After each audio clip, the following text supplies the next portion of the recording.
شما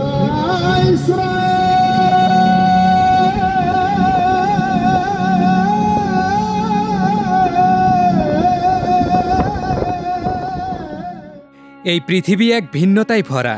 ভাষা, সংস্কৃতি, ভূখণ্ডের ব্যবধান আমাদের আলাদা করেছে।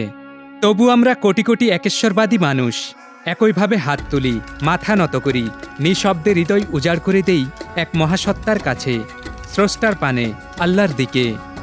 কিন্তু ইহুদি, নাসারা কিংবা খ্রিস্টানরাও কি আমাদের মতোই আজান দেয়, নামাজ পড়ে? হ্যাঁ, তারাও পড়ে, তবে আমাদের মতো করে নয়। যদিও খ্রিস্টানদের নামাজ বলতে কিছু নেই এবং তারা পরবর্তীতে ঈসা আলাইহিস সালাম এর একেশ্বরবাদিতা থেকে বিচ্যুত হয়ে পড়েছে। তাই আমরা শুধু মুসলিম ও ইহুদিদের নামাজ নিয়ে কথা বলবো। আল্লাহু আকবার, আল্লাহু আকবার, আল্লাহু আকবার, আল্লাহু আকবার।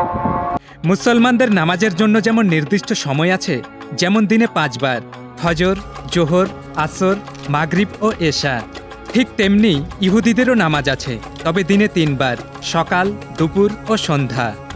দুই ধর্মেই আছে মুখস্থ পাঠ, নির্দিষ্ট আয়াত, পূর্ব নির্ধারিত দিক।